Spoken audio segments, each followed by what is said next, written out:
हरिः ओम् आपादमौलिपर्यन्तं गुरूणाम् आकृतिं स्मरेत् तेन विघ्नाः प्रणश्यन्ति सिद्धन्ति च मनोरथाः।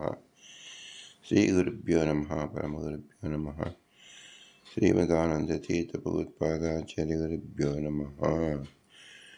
मन्मनोभीष्टवरदं सर्वाभीष्टफलप्रदं पुरन्दरगुरुं वन्दे दासशिष्टं दयानिधिं विद्याविनयसम्पन्नान् शान्तादिगुणबृंहितान् सशासप्रवचनासक्तान् निलमिलार्यान् गुरून् भजे।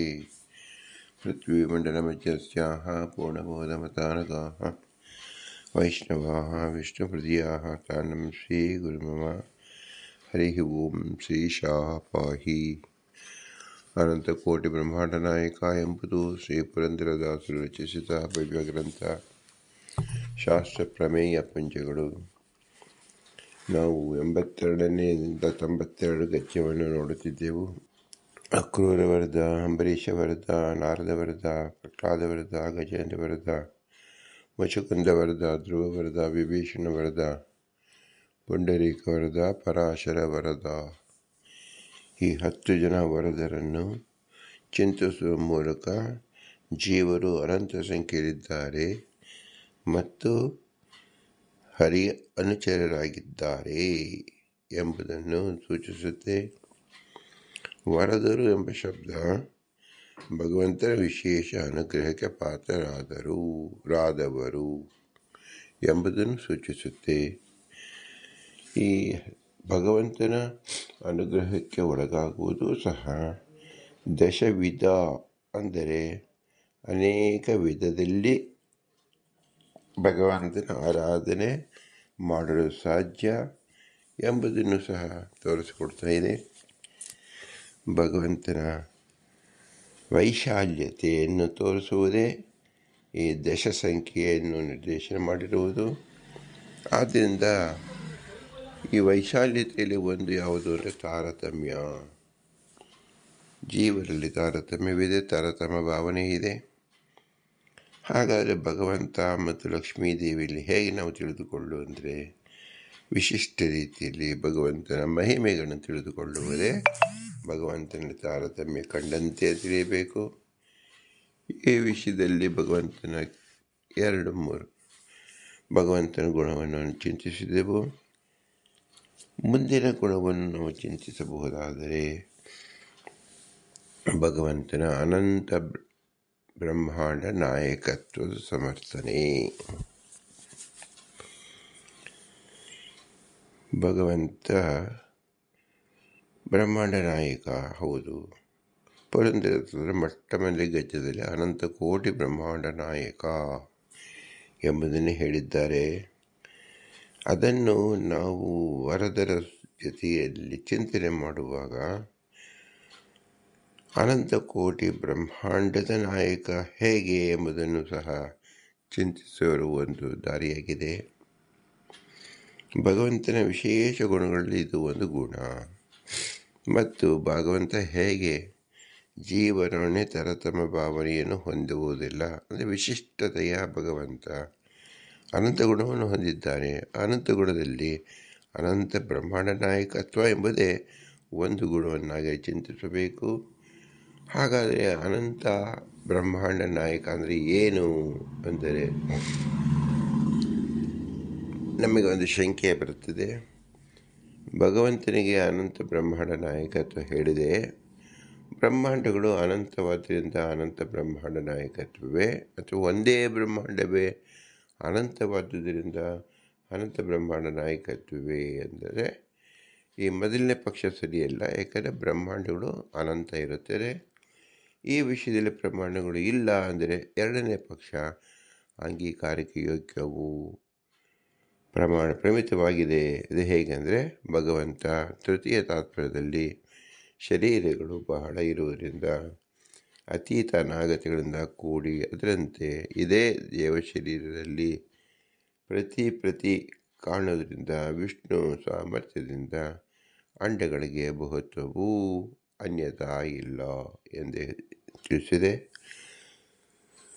ಶರೀರಾಣಾಂ ಬಹುತ್ವೇನ ಅತೀತ ಅನಾಗತೈ ತಥಾ ಅಸ್ಯೇವ ದೇವ ಕಾರ್ಯೇಷು ಪ್ರತಿ ಚ ದರ್ಶನಾತ್ ವಿಷ್ಣು ಸಾಮರ್ಥ್ಯತೋ ಅಂಡಾನಾಂ ಬಹುತ್ವಂ ನಾಣ್ಯತಾ ಕ್ವಚಿತ್ ಇತಿ ಬ್ರಹ್ಮತರ್ಕೆ. ಸಾಧನಾ ಅಧ್ಯಾಯದಲ್ಲಿ 12ನೇ ಅಧಿಕರಣ ಮತ್ತು 39ನೇ ಸೂತ್ರ ಬ್ರಹ್ಮತರ್ಕದಲ್ಲಿ ಈ ವಿಷಯವನ್ನು ಪ್ರಸ್ತಾಪ ಮಾಡಲಾಗಿದೆ. ಇದರ ಅರ್ಥ ಏನು? ಪರಮಾತ್ಮನ ಶರೀರಗಳು ಬಹು ಇರುವುದರಿಂದ ಈ ಒಂದೇ ಬ್ರಹ್ಮಾಂಡವೇ ಪರಮಾತ್ಮನ ಅನೇಕ ಶರೀರಗಳಲ್ಲಿ ವಿಷ್ಣುವಿನ ಸಾಮರ್ಥ್ಯದಿಂದ ಇರುವುದಾಗಿ ಜ್ಞಾನಿಗಳಿಗೆ ತೋರುವುದರಿಂದ ಅಂಡಗಳಿಗೆ ಬಹುತ್ವವು ಶಾಸ್ತ್ರದಲ್ಲಿ ಹೇಳಿದೆ ಹೊರತು ಬೇರೆಯ ರೀತಿಯಿಂದ ಹೇಳಿಲ್ಲ. ಅಂದರೆ ಅಂಡಗಳಿಗೆ ಬಹುತ್ವ ಇಲ್ಲ ಅಥವಾ ಗತಿಸಿದ ಅನಾಗತ ಬ್ರಹ್ಮಾಂಡಗಳು ಬಹಳವಾದ್ದರಿಂದ ಅವುಗಳಿಗೆ ಬಹುತ್ವವು ಅತೀತ ಅನಾಗತ ಬಹಳ ಬ್ರಹ್ಮಾಂಡಗಳು ಪರಮಾತ್ಮನ ಅನೇಕ ಶರೀರಗಳಲ್ಲಿ ಪ್ರತ್ಯೇಕವಾಗಿರುತ್ತದೆ. ಕಾರಣ ಬ್ರಹ್ಮಾಂಡಗಳು ಅನಂತ ಎಂಬ ಭಾವವು ಎಂದು ಒಂದು ಅಭಿಪ್ರಾಯ. ಏಕಮಂಡಂ ಬಹುತ್ವೇನ ಪ್ರತ್ಯೇಕಂ ರೋಮಕೂಪಗಂ ಬ್ರಹ್ಮಾಪಿ ಅಪಶ್ಯತ್ತ ಆತ್ಮಾನಂ ಹರೇ ತೇಷು ಪೃಥಕ್ ಪೃಥಕ್ ಎಂದು ಬ್ರಹ್ಮಾಂಡ ಪುರಾಣದಲ್ಲಿ ಭಾಗವತ ತಾತ್ಪರ್ಯದಲ್ಲಿ ತಿಳಿಸಿಕೊಟ್ಟಿದ್ದಾರೆ. ಒಂದೇ ಅಂಡವನ್ನೇ ಪರಮಾತ್ಮನ ಪ್ರತ್ಯೇಕ ರೋಮಕೂಪಗಳಲ್ಲಿ ಚತುರ್ಮುಖ ಬ್ರಹ್ಮನು ನೋಡಿದನು. ಅದರಂತೆ ಹರಿಯ ರೋಮಕೂಪಗಳಲ್ಲಿ ತನ್ನನ್ನು ಪ್ರತ್ಯೇಕವಾಗಿ ನೋಡಿದನು. ಹೀಗೆ ತೃತೀಯ ತಾತ್ಪರ್ಯದಲ್ಲಿ ಹೇಳಿದೆ. ಇಲ್ಲಿ ಬಹುತ್ವದಿಂದ ನೋಡಿದನು ಅಂದರೆ ಆಶ್ಯ ರೋಮಕೂಪಗಳು ಬಹಳವಾಗಿರುವುದರಿಂದ ಬ್ರಹ್ಮಾಂಡ ಬಹುವಾಗಿ ನೋಡಿದನು ಅಥವಾ ಒಂದೇ ಬಹಳವಿದ್ದುದನ್ನು ನೋಡಿದನೆಂದು ಅರ್ಥವಾಗುತ್ತದೆ. ಹಾಗೂ ಬಹು ರೋಮಕೂಪಗಳಲ್ಲಿ ಪ್ರತ್ಯೇಕವಾಗಿ ತನ್ನ ನೋಡಿದ ಎಂದು ತಿಳಿಯಬೇಕು. ಮತ್ತು ಬ್ರಹ್ಮಾಂಡವು ಎಂದು ಹೇಳಿದೆ ಎಂದು ಪಂಚಮ ತಾತ್ಪರ್ಯದಲ್ಲಿ ಭಾರತ ವಚನ ಪ್ರದರ್ಶಿಸಿ ಹೇಳಲಾಗಿದೆ. ಈ ಕಾರಣದಿಂದ ಒಂದೇ ಬ್ರಹ್ಮಾಂಡವೆಂದು ಹೇಳಬೇಕು. ಅದೇ ರೋಮ ಬಹುತ್ವದಿಂದ ಶರೀರ ಬಹುತ್ವದಿಂದ ಅನಂತವಾಗಿ ತೋರಿತು. ಹೀಗೆ ಅನಂತ ಬ್ರಹ್ಮಾಂಡ ನಾಯಕತ್ವ ಹರಿಗೆ ಇದೆ ಎಂಬುದನ್ನು ನಾವು ತಿಳಿಯಬಹುದು. ಈ ಎರಡು ಅಂಶಗಳನ್ನು ಏನು ಇಲ್ಲಿ ಚಿಂತಿಸಿದ್ದಾರೆ. ಇದು ಸಹ ನಮಗೆ ಮನಸ್ಸಿಗೆ ಏನಂತ ತಿಳಿಸುತ್ತೆ. ಇದು ಕೇವಲ ಶಬ್ದದಲ್ಲಿ ಹೇಳಿದಂತೆ ಆಗಿದೆ ಭಾಸವಾಗಿದೆ. ಭಗವಂತನ ನಿಜವಾದ ಬ್ರಹ್ಮಾಂಡ ಅನಂತ ಬ್ರಹ್ಮಾಂಡತ್ವವನ್ನು ನಮ್ಮ ಮನಸ್ಸಿಗೆ ಹೇಗೆ ತಿಳಿದುಕೊಳ್ಳೋಕ್ಕೆ ಸಾಧ್ಯವೋ ಇಲ್ಲವೋ ಎಂಬ ಸಂಶಯ ಹುಟ್ಟುಬಿಡುತ್ತದೆ. ನಾನು ಭಗವತಃ ಬಾಹ್ಯ ಅಂಡನಾಯಕತ್ವ ಮುಕ್ತಂ ಬ್ರಹ್ಮಾಂಡ ನಾಮ ಅನಂತತ್ವಂ ಅನಂತ ಬಾಹ್ಯಾಂಡಕತ್ವಂ ಅತ ಏಕಸ್ಯೈವ ಬ್ರಹ್ಮಾಂಡಸ್ಯ ಅನಂತಸ್ಯೈವ ತನ್ನಾಯಕತ್ವಂ ವಾ ಎಂಬ ಶಂಕೆ ಬಂದರೆ ನ ಪ್ರಥಮಃ ಬಾಹ್ಯ ಅಂಡಾನಾಂ ಅನಂತತ್ವೇ ಪ್ರಮಾಣಾಭಾವಾತ್ ದ್ವಿತೀಯೇ ತು ಕಾರ್ಯಾರ್ಹಃ ಪ್ರಮಾಣಪ್ರಮಿತತ್ವಾತ್ ತತ್ಕಥಂ ಇತಿ ಚೇತ್ ಉಚ್ಯತೆ. ತೃತೀಯ ತಾತ್ಪರ್ಯೆ ಶರೀರಾಣಾಂ ಬಹುತ್ವೇನ ಅತೀತ ಅವಗತಸ್ತತಃ ಅಸ್ತ್ಯೇವ ದೇವ ಕಾರ್ಯೇಷು ಪ್ರತಿ ಚ ದರ್ಶನಾತ್ ವಿಷ್ಣು ಸಾಮರ್ಥ್ಯತೋ ಅಂಡಾನಾಂ ಬಹುತ್ವಂ ನಾಣ್ಯತಾ ಭವೇತ್ ಇತಿ ಅಸ್ಯರ್ಥಃ. ಭಗವಶರೀರಾಣಾಂ ಬಹುತ್ವೇನ ನಿಮಿತ್ತೇನ ಅಸ್ಯೇವ ಬ್ರಹ್ಮಾಂಡ್ಯಂ ಅಸ್ಯ ತೇಷು ಬಹುಶರೀರೇಷು ವಿಷ್ಣು ಸಾಮರ್ಥ್ಯತೋ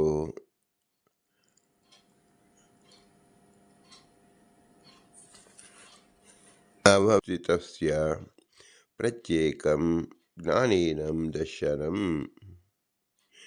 ನಿಮಿತ್ತಾತ್ ಅನಂತ ಬಹುತ್ವಂ ಉಚ್ಯತೆ ಶಾಸ್ತ್ರೀಯ ಅನ್ಯತಾ ನ ಭವೇತ್. ಅಂಡನಾಮ ಏವ ಸ್ವತೋ ಬಹುತ್ವಂ ನ ಭವೇತ್. ಅತೀತ ಅನಾಗತ ಎಂಡೈಃ ಬಹುತ್ವಂ ವಾ ಭವೇತ್. ಅತೀತ ಅನಾಗತ ಅಪಿ ಬಹು ಅಂಡಾನಿ ಭಗವದ್ಬಹುಶರೀರೇಷು ಪ್ರತ್ಯೇಕಂ ಸ್ಥಿತ ನ ಇತಿ ಯಾವತ್. ಏಕಮಂಡಂ ಬಹುತ್ವೇನ ಪ್ರತ್ಯೇಕಂ ರೋಮಕೂಪಕಂ ಬ್ರಹ್ಮ ಪಶ್ಯನ್ ತಥಾ ಆತ್ಮಾನಂ ಹರೇಃ ತೇಷು ಪೃಥಕ್ ಪೃಥಕ್ ಇತಿ ತತ್ರೈವ ಉಚ್ಯತೆ. ಅತ್ರ ಬಹುತ್ವೇನ ಇತ್ಯಸ್ಯ ಆಶ್ರಯ ರೋಮಕೂಪಾನಾಂ ಬಹುತ್ವೇನ ಇತೇವ ಏಕಮೇವ ಬಹುತ್ವಂ ಇತಿ ವಾ ಅರ್ಥಃ. ಆತ್ಮಾನಂ ಸ್ವಾತ್ಮಾನಂ ತೇಷು ರೋಮಕೂಪೇಷು ಪೃಥಕ್ ಅಪಶ್ಯದ್ ಇತಿ ಏವಂ ಅನಂತ ಬ್ರಹ್ಮಾಂಡಂ ನಾಯಕತ್ವಂ ಭೋಜ್ಯಂ ಕಿಂಚ ಬೃಹದ್ ಅಂಡಭೂದೇಕಂ ಇತಿ ಪಂಚಮ ತಾತ್ಪರ್ಯೆ ಭಾರತವಚನೇನ ಪ್ರದರ್ಶನತ್ವಾಚ್ಛ ಬ್ರಹ್ಮಾಂಡಂ ಏಕಮೇವ ತದೇವ ಪ್ರತಿಫಲನಾದೀನಂ ರೂಪಾಣಂ ರೋಮ್ನ ಚ ಅನಂತಂ ತತ್ವೇನ ಅನಂತತ್ವಂ ತಾದೃಶ್ಯ ಅನಂತ ಬ್ರಹ್ಮಾಂಡ ನಾಯಕತ್ವಂ ಭವತಃ ವಕ್ತವ್ಯಂ ಎಂಬುದು ಒಂದು ಅಭಿಪ್ರಾಯವನ್ನು ತಿಳಿಸಿದ್ದಾರೆ. ವಸ್ತುತಸ್ತು ನಾವು ಚಿಂತನೆ ಮಾಡುವ ವಿಷಯ ಏನು? ಅನಂತ ಕೋಟಿ ಬ್ರಹ್ಮಾಂಡ ನಾಯಕ ಎಂಬುದು ಪುರಂದರದಾಸರು ಮೊಟ್ಟ ಮೊದಲನೇ ಗದ್ಯದಲ್ಲಿ ಅಂದು ತೋರಿಸುತ್ತಾರೆ. ಅನಂತ ಬ್ರಹ್ಮಾಂಡ ಎಂದಾಗ ಭಗವಂತನ ಹೆಸರು ಅನಂತ. ಅವನು ಸೃಷ್ಟಿಸಿದ ಬ್ರಹ್ಮಾಂಡ. ಆದ್ದರಿಂದ ಅವನು ಸೃಷ್ಟಿಸಿದ ಬ್ರಹ್ಮಾಂಡಕ್ಕೆ ನಾಯಕ ಎಂಬುದನ್ನು ಒಂದು ಸರಳವಾದ ರೀತಿಯಲ್ಲಿ ಅರ್ಥ ಮಾಡಿಕೊಂಡು ಮುಂದಿನ ಭಾಗದಲ್ಲಿ ಅನಂತ ಬ್ರಹ್ಮಾಂಡ ಎಂಬುದು ಸಮಷ್ಟಿಯಾಗಿ ತಿಳಿದಾಗ ಒಂದು ಬ್ರಹ್ಮಾಂಡವಲ್ಲ, ಅನಂತ ಬ್ರಹ್ಮಾಂಡದ ನಾಯಕ, ಅನಂತ ಬ್ರಹ್ಮಾಂಡ ನಾಯಕ ಎಂಬುದನ್ನು ಅದೇ ವಾಕ್ಯ ತಿಳಿಯಬಹುದು. ಆಗ ತಿಳಿಯಬಹುದಾದರೆ ನಾವು ನೋಡಲು ಸಾಧ್ಯವೇನು ಅಂತ ಕೇಳಿದಾಗ ಭಾಗವತದಲ್ಲಿ ಬ್ರಹ್ಮದೇವರು ಭಗವಂತನ ಪ್ರತಿಯೊಂದು ರೋಮಗಳಲ್ಲಿ ಅನಂತ ರೂಪಗಳನ್ನು ಕಂಡರು. ಅನಂತ ರೂಪಗಳಲ್ಲಿ ಅನಂತ ಬ್ರಹ್ಮಾಂಡವನ್ನು ಕಂಡರು ಅಂತ ಭಾಗವತದಲ್ಲಿ ತಿಳಿಸಿರುವುದರಿಂದ ಬ್ರಹ್ಮದೇವರು ಭಗವಂತನ ಅನಂತ ರೋಮ ಕಂಡರು ಮತ್ತು ಅನಂತ ಬ್ರಹ್ಮಾಂಡವನ್ನು ಕಂಡರು. ತಾವೂ ಆ ಬ್ರಹ್ಮಾಂಡದಲ್ಲಿ ಇರುವುದನ್ನು ಕಂಡರು ಎಂದು ಹೇಳಿದಾಗ ಬ್ರಹ್ಮದೇವರು ಅನಂತ ಬ್ರಹ್ಮಾಂಡದ ನಾಯಕ ತಾನಿರುವುದಕ್ಕೆ ಹೇಗೆ ಸಾಧ್ಯ?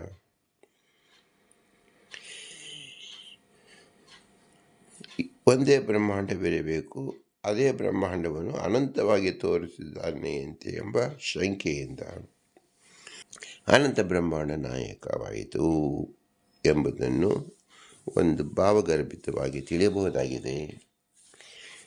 ಆದರೆ ನಮ್ಮ ಚಿಂತನೆಗೆ ತಿಳುಕುವಂತೆ ತಿಳಿಯಬಹುದಾದರೆ ಒಂದೇ ಬ್ರಹ್ಮಾಂಡವನ್ನು ಅನಂತ ಮಾಡಿ ತೋರಿಸುವ ಪ್ರಮೇಯವಾದರೂ ಭಗವಂತನಿಗೆ ಏನಿದೆ?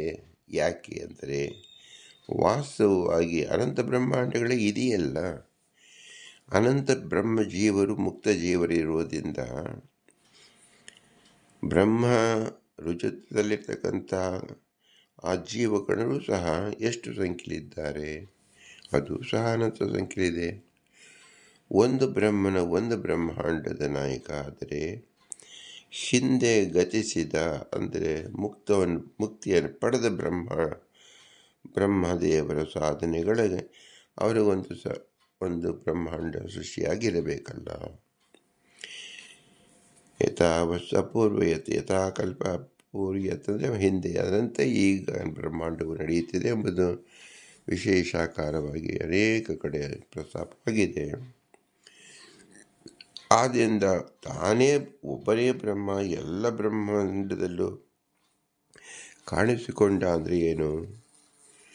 ಈ ಬ್ರಹ್ಮನಂತೆ ಇರತಕ್ಕಂಥ ಆ ಗಣಗಳು, ಅನಂತ ಜೀವ ಗಣಗಳು, ರುಜುಯೋಗ್ಯತ್ವ ಗಣಗಳು ಎಲ್ಲ ಬ್ರಹ್ಮಾಂಡದಲ್ಲೂ ತಮ್ಮ ಸಾಧನೆಯನ್ನು ಮಾಡಿಕೊಂಡರು ಎಂದರೆ ನಾವು ತಿಳಿಯಬೇಕು. ಆದ್ದರಿಂದ ಒಬ್ಬನೇ ಬ್ರಹ್ಮನಲ್ಲ, ಅದು ಗಣದ ರೂಪದಲ್ಲಿ ಇದೆ, ರುಜುಗಣದಂತೆ. ಆ ಗಣಗಳಲ್ಲಿರತಕ್ಕಂಥ ಸಂಖ್ಯೆ ಅನಂತವಾಗಿದೆ.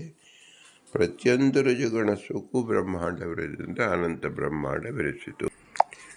ಇದರ ತಾತ್ಪರ್ಯವೇನೆಂದರೆ, ಯಾವ ಜೀವರಾದರೂ ಅಸ್ವತಂತ್ರರು, ರುಜುಗಣಸ್ಥರಾದರೂ ಸಹ ಈಶಾದನ್ಯತ್ರ ಆಲೋಚನೆ ಸರ್ವ ವಿಷಯ ಜ್ಞಾನ. ಈಶನಲ್ಲಿ ಹೇಗೆ ಆಲೋಚನೆ ಮಾಡಿದರೂ ಅಸರ್ವ ವಿಷಯವು ಎಲ್ಲವೂ ತಿಳಿಯುವುದಿಲ್ಲ. ಭಗವಂತನ ಸ್ವಯಂ ಹೇಗಿದ್ದಾನೆ ಅದನ್ನು ದಾಸರು ತೋರಿಸಿರುವುದೇನು? ಅನಂತನಾಗಿದ್ದಾನೆ. ಹಾಗಾದರೆ ಬ್ರಹ್ಮದೇವರು ಭಗವಂತನ ಅನಂತನದ ಹೇಗೆ ತಿಳಿದರು ಅಂದರೆ, ಬ್ರಹ್ಮನ ಯೋಗ್ಯತೆ ಎಷ್ಟು ಪೂರ್ಣವೋ ಆ ರೀತಿ ಅನಂತತ್ವ ತಿಳಿದರು. ವಸ್ತುಸ್ಥಿತಿ ಅನಂತ ಹೇಗಿತ್ತು? ಅದು ಲಕ್ಷ್ಮೀದೇವಿಗೆ ತಿಳಿತಕ್ಕಂಥ ಅನಂತ, ಬ್ರಹ್ಮದೇವರು ಮಿಗಿಲಾದ ಅನಂತ. ಸ್ವಯಂ ಭಗವಂತನಿರುವುದು ಲಕ್ಷ್ಮೀದೇವಿಗೂ ತಿಳಿಯದ ಅನಂತತ್ವ, ಭಗವಂತನ ಅನಂತತ್ವ. ಆದ್ದರಿಂದ ನಮಗಂತೂ ಯಾವ ಒಂದು ಬ್ರಹ್ಮಾಂಡದ ಒಂದು ಅಣುವಿನಲ್ಲೂ ಸಹ ನಾವು ಅದನ್ನು ಚಿಂತಿಸೋಕ್ಕೆ ಸಾಧ್ಯವಿಲ್ಲ. ಇದಾಯ ಜೀವನ ಯೋಗ್ಯತೆಯನ್ನು ತಿಳಿಸಿಕೊಡುತ್ತೆ. ಭಗವಂತನ ಉತ್ಕರ್ಷತೆಯನ್ನು ತಿಳಿಯುವಾಗ ಮೇಲೆ ಇರತಕ್ಕಂಥ ಅಧಿಕಾರ ವರ್ಗದವರೆಗೂ ಅಧಿಕವಾಗಿರುವುದರಿಂದ ಭಗವಂತನ ಏನಂತ ತಿಳಿಯಬೇಕು? ಕೇವಲ ಒಂದೇ ಶಬ್ದದಿಂದ ಅನಂತ ಎಂದೇ ತಿಳಿಯಬೇಕು. ವಾಸ್ತವವಾಗಿ ಅನಂತ ಜೀವರಾಶಿಗಳಿರುವುದರಿಂದ ಅನಂತ ಬ್ರಹ್ಮಾಂಡವೂ ಇದೆ. ಅನಂತ ರುಜುಗಣಸ್ಥರಾದ ಬ್ರಹ್ಮದೇವರ ಸಾಧನೆ ಮುಗಿಸಿದಂಥ ರುಜುಗಣಸ್ಥರು ಇರುವುದರಿಂದ ಅನಂತ ಬ್ರಹ್ಮರು ಮುಕ್ತರಾದ್ದರಿಂದ ಆ ಮುಕ್ತರೆಲ್ಲರಿಗೂ ಇದೇ ರೀತಿಯ ಬ್ರಹ್ಮಾಂಡವಿತ್ತಾದ್ದರಿಂದ ಆ ಅನಂತ ಬ್ರಹ್ಮಾಂಡಗಳಿಗೆ ಇರತಕ್ಕಂಥ ಅನಂತ ಬ್ರಹ್ಮಾಂಡಕ್ಕೂ ಭಗವಂತನ ನಾಯಕ. ಅದನ್ನು ಮುಕ್ತ ಮುಕ್ತ ನಿಯಾಮಕ ಎಂದು ಸಹ ತಿಳಿಸಿದ್ದಾರೆ. ಮುಕ್ತರಾದ ಅನಂತ ಬ್ರಹ್ಮಗಳಿಗೆ ನಾಯಕನಾಗಿದ್ದಾನೆ. ಆಯಾ ಬ್ರಹ್ಮಗಳಿಗೆ ಉತ್ಪನ್ನವಾದ ಬ್ರಹ್ಮಾಂಡಗಳು ಸಹ ಅವರ ಅಧೀನದಲ್ಲಿರ್ತಕ್ಕಂಥ ಜೀವರು ಸಹ ಅವರ ಪರಿವಾರತ್ವೇನ ಮುಕ್ತರಾಗಿರುತ್ತಾರೆ. ಇದು ಮೋಕ್ಷ ವರ್ಣೆಯಲ್ಲಿ ನಾವು ವಿಶೇಷಾಕಾರವಾಗಿ ತಿಳಿಯಬಹುದು. ಇದೆಲ್ಲವನ್ನು ಕ್ರೋಢೀಕರಿಸಿ ನಾವು ಹೇಳಬಹುದಾದರೆ ಸಂಖ್ಯೆಯಲ್ಲೂ ಅನಂತ, ಗುಣದಲ್ಲೂ ಅನಂತವಾಗಿ ಇರತಕ್ಕಂತಹದ್ದು ವಿಶ್ವ ಬ್ರಹ್ಮಾಂಡ. ಏಕಕಾಲದಲ್ಲಿ ಆಯಾ ಬ್ರಹ್ಮನ ಪರಿವಾರದಿಂದ ಬಂದಿರತಕ್ಕಂಥ ಸೃಷ್ಟಿಗೆ ಬಂದಿರತಕ್ಕಂಥ ಜೀವರಿಗೆ ಒಂದು ಬ್ರಹ್ಮಾಂಡ ಮಾತ್ರ ಪ್ರಸ್ತುತ. ಆದರೆ ಭಗವಂತನ ದೃಷ್ಟಿಯಲ್ಲಿ ಈ ಒಂದು ಬ್ರಹ್ಮಾಂಡ ಅತೀತವಾಗೂ ಆಗಿದೆ, ಅನಾಗತವೂ ಆಗಿರುವುದರಿಂದ ಅದು ಸಹ ಅನಂತ ಸಂಖ್ಯೆಯಲ್ಲಿ ಇರುತ್ತದೆ. ಅನಂತ ಸಂಖ್ಯೆಯಲ್ಲಿ ಅನಂತತ್ವೇನ ನಾವು ಶಬ್ದದಲ್ಲಿ ತಿಳಿಯಬಹುದೇ ಹೊರತು ವಸ್ತುತಸ್ತು ಯಾವ ತಿಳಿಯುವುದಕ್ಕೆ ಯಾವ ಜೀವರಿಗೂ ಯೋಗ್ಯತೆಯೇ ಇಲ್ಲ. ಇದನ್ನು ಅತಿ ಸ್ಪಷ್ಟವಾಗಿ ಪುರಂದರದಾಸರು ತಮ್ಮ ಮೊದಲನೆಯ ಗದ್ಯದಲ್ಲೇ ಎಂದು ತೋರಿಸಿದ್ದಾರೆ. ಅನಂತಕೋಟಿ ಬ್ರಹ್ಮಾಂಡ ನಾಯಕ ಎಂಬುದು ಈ ಒಂದು ಮಹಿಮೆಯನ್ನೇ 180 ಮಹಿಮೆ ಆದ ಮೇಲೆಯೂ ಸಹ ಕೇಳಿದರೆ ಆ ಮೊದಲನೇ ಮಹಿಮೆಯೇ ಮತ್ತೆ ಅನಂತವಾಗಿ ಉಳಿಯುತ್ತದೆ, ನೂತನವಾಗಿ ಉಳಿಯುತ್ತದೆ. ಇಂತಹ ವಿಶಿಷ್ಟನಾದವ ಭಗವಂತ. ಇದು ನಿಜವಾದ ತಾರತಮ್ಯವನ್ನು ನಾವು ಚಿಂತಿಸುವ ಬಗೆಯಾಗಿದೆ. ಇಂತಹ ಅನಂತ ಬ್ರಹ್ಮಾಂಡ ನಾಯಕನಾದಂಥ ಭಗವಂತನನ್ನು ಯಾವ ಏಕ ಬ್ರಹ್ಮಾಂಡದಲ್ಲಿರ್ತಕ್ಕಂಥ ಯಾವ ಜೀವರಿಗೂ ಹೋಲಿಸಲು ಸಾಧ್ಯವೇ ಇಲ್ಲ. ಮತ್ತು ಭಗವಂತನ ಅನಂತ ರೂಪಗಳು ಒಂದೇ ಬ್ರಹ್ಮಾಂಡದಲ್ಲಿದೆ. ಅದೆಲ್ಲದಕ್ಕೂ ಸಹ ಭಗವಂತನ ಒಂದೊಂದು ರೋಮಕೂಪದಲ್ಲೇ ಅನಂತ ಬ್ರಹ್ಮಾಂಡಗಳು ಇದೆ. ಅಂಥ ರೋಮಕೂಪಗಳು ಭಗವಂತನಿಗೆ ಅನಂತವಾಗಿದೆ ಅಂತ ಹೇಳಿದಾಗ ಈ ಅನಂತದ ಬಾಹುಲ್ಯ ಬೆಳೆಯುತ್ತಾ ಹೋಗುತ್ತೆ.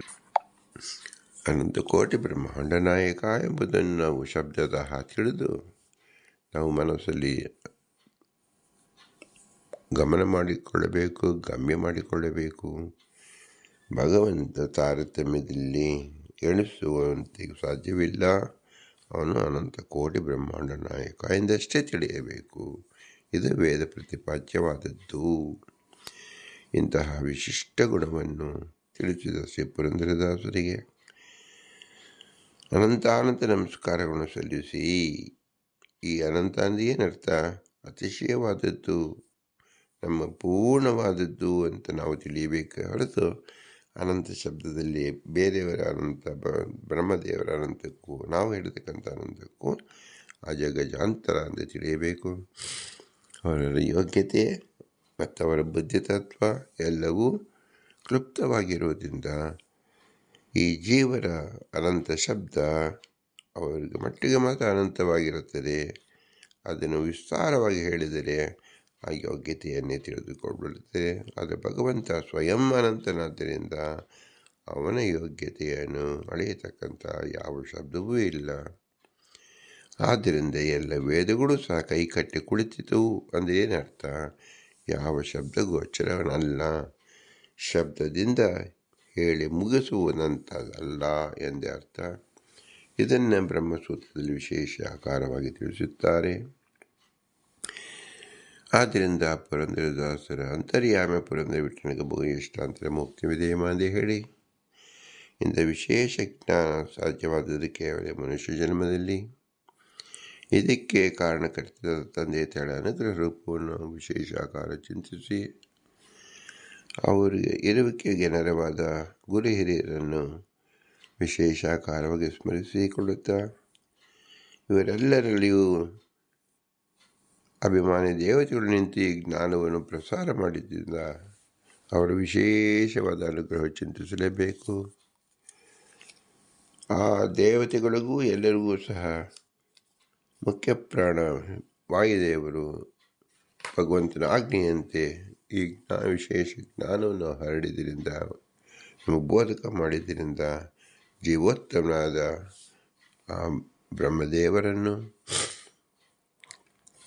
ಮುಖ್ಯ ಪ್ರಾಣ ಭಾರತೀಪತಿಯ ಮುಖ್ಯ ಪ್ರಾಣನನ್ನು ಬ್ರಹ್ಮದೇವರನ್ನು ಸಮಾನ ಕಕ್ಷೆಯಲ್ಲಿ ನಾವು ಚಿಂತಿಸಬೇಕು. ಇವರೆಲ್ಲರೂ ಅಸ್ವತಂತ್ರರು. ಈ ಅನಂತ ಕೋಟಿ ಬ್ರಹ್ಮಾಂಡ ನಾಯಕತ್ವ ಯಾರಪ್ಪ ಅಂದರೆ ಅವನು ನಮ್ಮ ಬಿಂಬರೂಪ. ಆದ್ದರಿಂದ ನಮ್ಮ ಬಿಂಬನ ಅಪ್ರತಿಮವಾದ ಮಹಿಮೆಗಳಿಗೆ ಎಷ್ಟಿದೆ ಅಂದರೆ ಒಂದೇ ವಾಕ್ಯದಲ್ಲಿ ಹೇಳಿ ತೋರಿಸಬಹುದಾದರೆ ಅನಂತವಾಗಿದೆ ಎಂದು ಹೇಳಬೇಕು. ಅದೇ ಅನಂತ ಕೋಟಿ ಬ್ರಹ್ಮಾಂಡ ನಾಯಕತ್ವ. ನಮ್ಮ ಬಿಂಬನ ವೈಶಾಲ್ಯತೆ ಎಷ್ಟು ಕೋಟಿ ಬ್ರಹ್ಮಾಂಡಕ್ಕೆ ಹರಡಿದೆ ಅಂದರೆ ಅನಂತ ಕೋಟಿ ಬ್ರಹ್ಮಾಂಡಕ್ಕೆ ಹರಡಿದೆ. ಅಂಥವನು ನಮ್ಮ ಬಿಂಬರೂಪಿ ಭಗವಂತ. ಇಂತಹ ಶ್ರೇಷ್ಠವಾದ ಉಪಾಸನೆ ಮಾಡುವುದೇ ಬಿಂಬೋಪಾಸನೆ ಎನಿಸುತ್ತದೆ. ಇವರು ಸ್ವತಂತ್ರರು, ಲಕ್ಷ್ಮೀನಾರಾಯಣರು. ಅವರು ಎಲ್ಲರಲ್ಲೂ ನಿಂತು ಈ ಕೆಲಸವನ್ನು ಮಾಡುತ್ತಿರುವುದು. ಆ ದೇವತೆಗಳಲ್ಲೂ ಸಹ ಅವರೇ ನಿಂತು ಮಾಡುತ್ತಿರುತ್ತಿದ್ದಾರೆ. ಬ್ರಹ್ಮನ ಹೆಸರಲ್ಲಿ ಬ್ರಹ್ಮನ ನಾಮಕನಾಗಿ, ಲಕ್ಷ್ಮಿಯಲ್ಲಿ ಲಕ್ಷ್ಮಿಯ ನಾಮದಿಂದ ಭಗವಂತನೇ ನಿಂತು ನಮಗೆ ತೋರಿಸಿಕೊಡುತ್ತಿದ್ದಾನೆ. ಸ್ವಾಮಿ ದೇವತೆಗಳ ಚಿತ್ರದಲ್ಲಿ ಅಂದರೆ ಅವರ ಅಂತರ್ಯಾಮಿಯಾಗಿ ಸ್ವತಂತ್ರನಾದ ಪ್ರಭುವೇ ನಮಗೆ ಮಾಡಿಸುತ್ತಿದ್ದಾನೆ. ಅದರಂತೆ ನಾವು ನಮ್ಮ ತಂದೆ ತಾಯಿ ತಿಳಿಯಬೇಕು, ಗುರು ಹಿರಿಯರಲ್ಲೂ ತಿಳಿಯಬೇಕು. ನಮ್ಮಲ್ಲೂ ಹೇಗೆ ತಿಳಿಯುವುದು? ಅದೇ ಬಿಂಬ ದರ್ಶನ, ಇದೇ ಬಿಂಬೋಪಾಸನ ದರ್ಪಣ. ಬೇರೆಯವರಲ್ಲಿ ತಿಳಿಯುವಾಗ ಜ್ಞಾನದಿಂದ ತಿಳಿಯಬೇಕು, ನಮ್ಮಲ್ಲೇ ತಿಳಿಯುವಾಗ ಇದೇ ದರ್ಪಣ. ಯಾವುದು ದರ್ಪಣ? ಉಪಾಧಿ ಯಾವುದಂದರೆ ಈ ಸ್ವರೂಪವೇ. ಆದ್ದರಿಂದ ಇದು ಮುಖ್ಯವಾದ ಬಿಂಬೋಪಾಸನೆ ಎನಿಸಿಕೊಳ್ಳುತ್ತದೆ. ಅವನ ಗುಣಗಳು ನಾವು ಅನಂತ ಇರುವುದರಿಂದ ಅವನ ಒಂದೇ ಗುಣವನ್ನು ನಾವು ಸ್ಮರಿಸಬಹುದಾದರೆ ಅನಂತ ಕೋಟಿ ಬ್ರಹ್ಮಾಂಡ ನಾಯಕತ್ವ ಎಂಬುದು ಭಗವಂತನ ವಿಶಿಷ್ಟವಾದ ಗುಣ. ಎಲ್ಲ ಗುಣವೂ ಇಷ್ಟ ಎಂದು ನಾವು ಈ ರೀತಿ ತಿಳಿತಾ ಬಂದಿದ್ದೇವೆ. ಇಂತಹ ವಿಶಿಷ್ಟ ಗುಣ ಎಷ್ಟಿದೆ ಅದೂ ಸಹ ಯೋಗ್ಯತಾನುಸಾರ ಅವರವರ ಜೀವನ ಯೋಗ್ಯತಾನುಸಾರವಾಗಿ ಚಿಂತಿಸುತ್ತಾ ಹೋದರೆ ಪಾರವೇ ಸಿಗುವುದಿಲ್ಲ. ಸಮುದ್ರದಲ್ಲಿ ಹೇಗೆ ಹನಿ ಹನಿ ನೀರು ನಾವು ಎಣಿಸುತ್ತಾ ಹೋದರೆ ಆ ಗಡಿಯೇ ಸಿಗುವುದಿಲ್ಲವೋ ಅದರಂತೆ ಭಗವಂತನ ಗುಣಗಳು ಅಪಾರವಾಗಿದೆ, ಪರಿಮಿತಿಯೇ ಇಲ್ಲದಂತಾಗಿದೆ ಎಂಬುದನ್ನೇ ನಾವು ಚೆನ್ನಾಗಿ ತಿಳಿದುಕೊಳ್ಳಬೇಕು. ಭಗವಂತ ವಿಶೇಷ ಜ್ಞಾನವನ್ನು ಕೊಟ್ಟಾಗ ಈ ಶಬ್ದದಲ್ಲಿ ಏನರ್ಥವಿದೆ ಎಂಬುದು ನಮಗೆ ಸ್ಪಷ್ಟಪಡಿಸುತ್ತಾನೆ. ಅದೇ ನಮಗೆ ಆತ್ಮ ಸಾಕ್ಷಾತ್ಕಾರವೆನಿಸುತ್ತದೆ. ಆಗ ನಮಗೆ ಯಾವ ಸಂಶಯ ಉಳಿಯುವುದಿಲ್ಲ. ಈಗ ನಾವು ಏನು ಮಾಡಬೇಕು? ಶಬ್ದದಲ್ಲಿ ಶಾಸ್ತ್ರದಲ್ಲಿ ಹೇಳಿದಂತೆ ಅದನ್ನು ನಾವು ವಿಶ್ವಾಸವಿಟ್ಟು ಅದನ್ನು ನಾವು ಗಮನದಲ್ಲಿಟ್ಟುಕೊಳ್ಳಬೇಕು. ಆ ವಿಶ್ವಾಸವನ್ನು ತೋರಿಸುವ ಶಕ್ತಿ ಭಗವಂತನಿಗೆ ಇದೆ. ಅವನು ತೋರಿಸಿದಾಗ ಅದು ಎಲ್ಲವೂ ಗಟ್ಟಿಯಾಗುತ್ತದೆ. ಅದು ಬಿಂಬ ಅಪರೋಕ್ಷವೂ ಹೌದು, ಸಾಕ್ಷಾತ್ಕಾರ ಎಂದು ಎನಿಸಿಕೊಳ್ಳುತ್ತದೆ. ಆದ್ದರಿಂದ ಈ ಬಿಂಬೋಪಾಸನೆಯಾದ ಭಗವಂತನ ನಾವು ಹೇಗೆ ಅವನ ಅನುಗ್ರಹಕ್ಕೆ ನಾವು ತಲೆಬಾಗುವುದು, ಏನನ್ನು ಮಾಡುವುದಂದರೆ ಭೂಯಿಷ್ಠ ಅಂತೆ ನಮ್ಮ ಮುಕ್ತಿವಿದೇಮ, ಭೂಯಿಷ್ಠ ಅಂತೆ ನಮ್ಮ ಮುಕ್ತಿವಿದೇಮ, ಭೂಯಿಷ್ಠ ಅಂತೆ ಮುಕ್ತಿವಿದೇಮ ಎಂದು ವಿನಮ್ರವಾಗಿ ನಮಿಸೋಣ. ಭಾರತೀಯರ ನಮಕ್ಕೆ ಪ್ರಾಣ ಅಂತ ಶ್ರೀಕೃಷ್ಣ ಅರ್ಪಣ. ಹರಿಗೆ ಓಂ, ಹರಿಗೆ ಓಂ, ಹರಿಗೆ ಓಂ.